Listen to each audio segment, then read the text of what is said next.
विश्व के सभी धर्मगुरुओं की आध्यात्मिक शक्ति अक्षीण हो चुकी है, जो कि इस महामारी के प्रकोप के सामने पस्त होते दिखाई दे रहे हैं। दोस्तों, गौर करने वाली बात यह है, हम बड़े बड़े मंदिरों में जाकर पूजा करते हैं,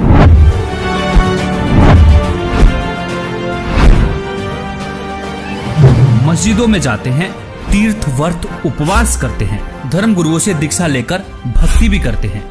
आखिर किस लिए? अपनी रक्षा के लिए ना।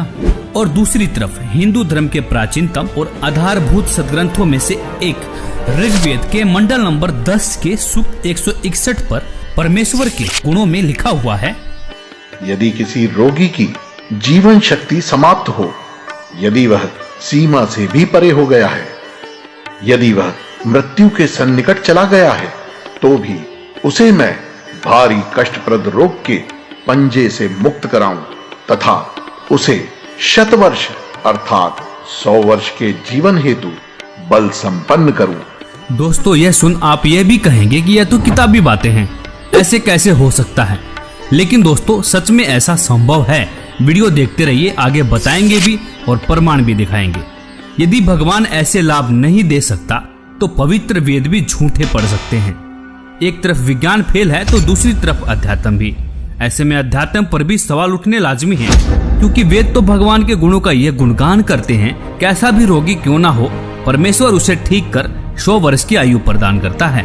तो आखिर क्यों इन धर्मगुरुओं के पास जाकर भक्ति करने से हमें इस महामारी से राहत नहीं मिल रही है? क्या यह धर्मगुरु आपके अनमोल जीवन के साथ खिलवाड़ कर रहे हैं? क्या इनके पास कोई आध्यात्मिक समाधान नहीं है जो जनता के कल्याण के लिए सामने नहीं आ रहे हैं? एक सच्चे संत की पहचान तो संकट के समय ही होती है, क्योंकि प्राचीन समय में जब राजा और प्रजा पर संकट आता था, तब संतों की कृपा से ही समाधान हुआ करता था। परमेश्वर की भक्ति तो निरोगी काया और सुख शांति के लिए की जाती है। और इसी संदर्भ में कबीर परमेश्वर जी ने भी कहा है कि संत शरण में आने से आई टले भला, जय भाग्य में मृत्यु हो तो कांटे में टल जा। मतलब यदि मृत्यु भी होनी हो, कांटे जैसे दुख में मृत्यु टल जाएगी। दोस्तों, ऋग्वेद से साबित हुआ कि परमेश्वर की शक्ति के सामने विज्ञान शून्य है, क्योंकि जिस परमेश्वर ने मानव को बना चलाया, क्या उसे स्वस्थ करने में समय लगेगा? नहीं ना। दोस्तों, ऐसे में इस बात को भी दरकिनार नहीं करना चाहिए कि इस संकट की घड़ी में हमारे आध्यात्मिक धर्मगुरु क्या रोल अदा कर रहे हैं।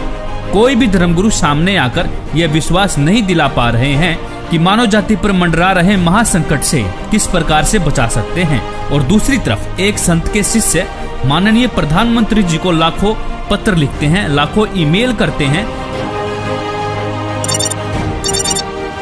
माननीय प्रधानमंत्री महोदय, भारत सरकार, मान्यवर, आप जी से हम संत रामपाल जी महाराज जी के लाखों अनुयायी आप जी के द्वारा मांगे गए सुझाव का सम्मान करते हैं।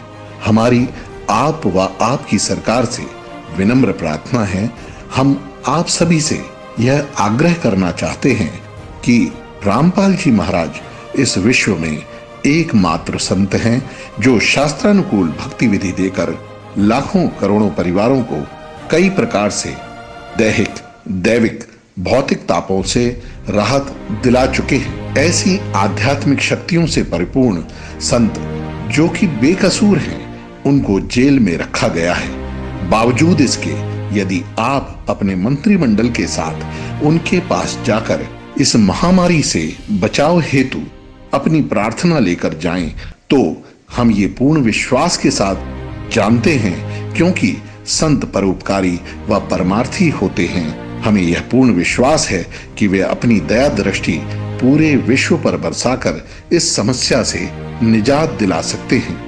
आशा है इस एकमात्र बचाव के तरीके पर आप जी अमल अवश्य करेंगे। सत साहिब। और ट्विटर पर भी ट्रेंड करके पूरी दुनिया को विश्वास दिला रहे हैं कि सिर्फ और सिर्फ एकमात्र संत हैं जो मानव जाति को महासंकट से निजात दिला सकते हैं। वो संत कोई और नहीं, संत रामपाल जी महाराज हैं। यह सुन इस वीडियो को स्किप मत करना, जरा रुकिए, आपको विश्वास दिलाने के लिए कुछ जीते जागते प्रमाण पेश कर रहा हूँ, जिन्होंने संत रामपाल जी द्वारा बताई गई शास्त्र अनुकूल भक्ति की और परमेश्वर ने उनकी मृत्यु को भी टाल दिया। दोस्तों, आज तक सिर्फ हमने सुना ही था, कि परमेश्वर अंधे को आंख, कोढ़ी को काया, निर्धन को माया और बाज को पुत्र देता है, लेकिन यह अनसुना सत्य वर्तमान में सत्य साबित हो रहा है। दोस्तों, ऐसे ऐसे एक नहीं, दो नहीं, हजारों प्रमाण ऐसे हैं जो संत रामपाल जी के अनुयायियों के जीवन में आप देख सकते हैं। मुर्दा बच्चा जीवित हुआ।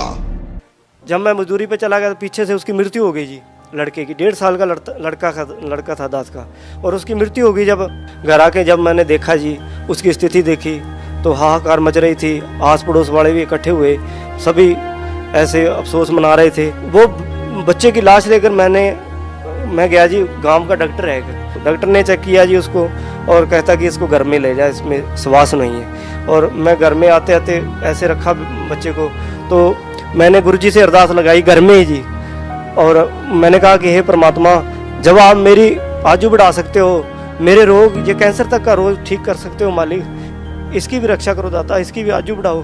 हे परमात्मा, मेरे सतगुरुदेव जी ने तेरी दया करी, मैं कुछ इतने लाभ दिए मैं बता नहीं सकता आपको, इतने लाभ दिए मेरे को इस भगवान के, मैं धन्यवाद करता हूँ इस भगवान का। मेरे बच्चे की आजू बढ़ाई, उसी तरह हम जिंदा हो गया जी गांव के सामने, सभी देख रहे। जितने मेरे को गालियां देते थे उस ग्राम में, वो कहने लगे कि आपके संग में बहुत शक्ति है, वो पूर्ण संग। आज मेरे गुरुजी की कोई निंदा नहीं करता मेरे गांव में। मेरे को इतने लाभ हुए जी, मेरे कैंसर का रोग ठीक किया, मेरी आजू बढ़ाई मुझे परमात्मा ने। और घर में ऐसा होता था जी, हमारे खाने को आटा नहीं होता था और हम मांग मांग के खाते थे, काम भी करते थे, फिर भी बीमारी के कारण हमको मांग के खाना पड़ता था। जब से मैंने नाम लिया, मालिक ने बहुत सुख दिया। दे दिया डॉक्टर ने जवाब, फिर कैसे ठीक हुआ बिना दवाई के ला इलाज कैंसर? बोले ये बीमारी ठीक होगी, ये कैंसर है, इसको हम ऑपरेशन नहीं कर पाएंगे और ये और बढ़ जाएगा। जी क्या ये कह रहे हैं कि संत रामपाल जी की भक्ति करने के बाद ये फोड़ा अपने आप फूट गया, अपने आप ठीक हो गया, अपने आप ही इस चीज से ले ली, ये सब अपने आप हुआ है? कुछ ऑपरेशन वगैरह डॉक्टर ने? तो एक पैसे की दवा नहीं करा, आप यार ठीक है। और कति ज्ञान सुनकर समर्पित हो जाओगे तो आपकी कैंसर का बाप भी ठीक हो जा। भगवान किसे कहते हैं? वाह भाई वाह।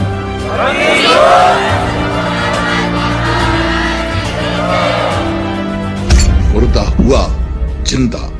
पत्नी के भाई थे, उन्होंने बताया कि आपको तो डेड बॉडी हो गई थी। जिस समय डेड बॉडी, उस समय पूरे हॉस्पिटल में मतलब ये विषय का रहा कि वो ख़त्म हो चुका, और हर जगह मतलब ये बता दिया गया कुलवंत दास जी मृत घोषित हो गया। मेरे घर में भी आना जाना, रोना धोना हो गया था। ठीक 1 घंटे बाद जब मुझे पूरी तरह होश आया तो फिर मैंने अपनी राम कथा सुनाई कि मुझे उस वक्त ऐसा महसूस किया कि हकीकत में ये हुआ कि 3 दूत आए और मेरे प्राण लेकर सबसे पहले मुझे गणेश जी, ब्रह्मा जी, विष्णु जी, शिव जी तथा माँ दुर्गा देवी के लोकों से पार लेते हुए काफ़ी दूर ले गए। आखिर में मैं जाता हूँ, आखिर जब मंजिल पे पहुँचता हूँ, ऐसा मुझे महसूस हुआ ये सतलोक, मिनी सतलोक ही है। तो वहाँ गुरु रामपाल जी महाराज जी एक सामने खड़े थे। मैंने जब देखा तो उन्होंने मुझसे कहा, बेटा की भक्ति अधूरी है, तो आपको मैं एक मौका और भक्ति का देता हूँ, आप अपना जीवन सफल हो जाएगा। उसी वक्त गुरु संत रामपाल जी महाराज जी ने कबीर का रूप दिखाया। उसके बाद मुझे वहाँ से तीनों यमदूतों ने वहाँ से एक धक्का दिया, और धक्का देने के बाद मैं जब यहाँ से आंखें खुली तो मैंने एकदम अपने आप को देखा, मैं पसीनों पसीन से तर हो गया। तो मेरे पूरे पीठ पे नीले निशान पड़े थे। दुर्घटना में मौत, जीवित किया। बड़ा लड़का था मनोज नाम का, उसका मेरा बल्लमगढ़ में आके एक्सीडेंट हुआ शाम को 7 बजे। जब ही लड़के को ऐसे लिटा दिए, मेरे सर पे से चादर उतार दिए, सोल उतार कर उसको ढक दिए और अंगूठे दोनों बांध दिए लड़के के, जैसे संसारे में बांधते हैं। बांधने के बाद फिर मैं संत रामपाल जी महाराज से प्रार्थना लगाई, हे मालिक, मैं जय गुरुदेव की भक्ति से गई थी, पति को खो के गई थी मैं, पति खत्म हो गए थे, उसके बाद में आपकी भक्ति ली थी, ये होने वाला था, तो आप इसकी शादी क्यों की? फिर बहू ने फ़ोन मिलाया कि आप कहाँ पे हो? मैं बोली हम ठीक हैं, हम कहाँ पे नहीं हैं, तू घबराए मत। तो बहू बोली नहीं, कुछ ना कुछ बात हो गई है, मेरे को क्यों छुपा रहे हो मेरे से, मेरे वीडियो कॉलिंग पे बात करवाओ। जब मैं गुरुजी को प्रार्थना लगाई झोली फसार के कि मालिक ये क्या होने होता, गुरुजी वहीं पे प्रकट हो गए। संत रामपाल जी महाराज प्रकट होके और लड़के को सोते हुए को आशीर्वाद दे के उठाए। फिर उसके बाद मेरे को आशीर्वाद दिया गुरुजियों ने। फिर उसकी सास आई हॉस्टल के अंदर, बोली अपने गुरु को नहीं छोड़ेगी। मैं बोली मैं नहीं छोड़ूंगी गुरु को, मैं सबको छोड़ दूंगी, गुरु को नहीं छोड़ूंगी। गुरु के पीछे तो संत रामपाल जी महाराज के पीछे तो आज ये बेटा जिंदा है, नहीं तो मेरे बेटे को रात को ही मैं खो देती, आज मट्टी लग जाती। डॉक्टरों ने जैसे देख लिया तो भाई बिल्कुल जीरो रिपोर्ट है, नवज नाड़ी कुछ भी नहीं है। उसके बाद में सिमरन जैसे संत रामपाल जी महाराज से अर्जी लगवाई तो इनको होश आया, तो डॉक्टर भी एकदम से अचंभित रह गए कि ये क्या चमत्कार है। एक तो रिपोर्ट 0-0 बता रही है और एक इनको आधे घंटे में ही होश आ गया, ये तो बहुत बड़ा चमत्कार है। तो चमत्कार को देख के सारे डॉक्टर सारे अचंभित रह गए कि ये तो कोई बहुत बड़ा चमत्कार है। तो ये संत रामपाल जी महाराज का चमत्कार है जो कि हम सतभक्ति करते हैं। और इन्होंने जीवन दान दिया, एक मौत के मुंह में से निकाला इनको, रुपेश दास जी को। क्या नाम है बहन जी आपका? कमला दासी है जी। मेरे घर वाले को 2014 में 10 अक्टूबर को पैरालाइज का अटैक पड़ गया था, बिल्कुल ख़त्म हो गए थे। तो बेटे के याद आई कि सतलोक आश्रम फ़ोन मिलाऊं। जब फ़ोन मिला तो किसी भगत ने फ़ोन उठाया वहाँ से, उन्होंने कहा बेटे ने मेरे ने रोते रोते बड़े बेटे ने कि भगत जी बात करा दो परमात्मा से, मेरे पापा ख़त्म हो चुके हैं पैरालाइज का अटैक पड़ के। तो भगत जी परमात्मा से बात कराई, परमात्मा ने कहा बेटे बंदी छोड़ दया करेंगे, दंडवत करके अमृत जल और प्रसाद दे दे। तो भगत जी मालिक ने इतनी दया करी, संत रामपाल महाराज जी ने, इतने बेटे का फ़ोन भी नहीं कटा। इतने तो मेरे घर वाले ने यूँ कह दिया बेटे मैं बाथरूम करने जाऊँगा। बाथरूम करके भगत जी गली में टहल के आया, गली से टहल के घूम घाम के फिर घर में आया। परमात्मा ने इतनी दया करी, हमारे पूरे घर में रोआ राहट मच गया था, ख़त्म हो चुके थे, बिल्कुल एक मिट्टी पड़ी थी घर में। इतनी दया करी मालिक ने, मैं आपसे बता नहीं सकते, हमारा सारा कुनबा रोआ राहट मच गया था घर में। उसके बाद भगत जी सुबह गए सतलोक आश्रम, तो परमात्मा दर्शन देने आते हैं, सर पे हाथ रख के कहते हैं कौन मरा है? अभी नहीं मरा है, भक्ति कर बेटे दब के।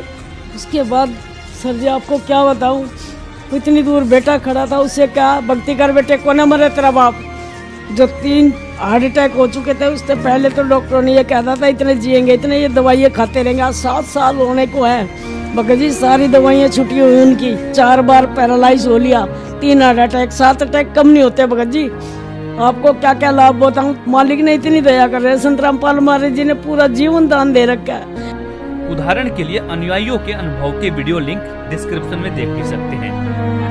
आप भी दुखों से छुटकारा पाना चाहते हैं तो आज ही बुक करें निःशुल्क पुस्तक ज्ञान गंगा। ज्ञान गंगा पुस्तक निःशुल्क मंगवाने के लिए अपना पूरा पता पिन कोड के साथ हमें लिखकर भेजें। हमारा व्हाट्सएप नंबर है 9992600893।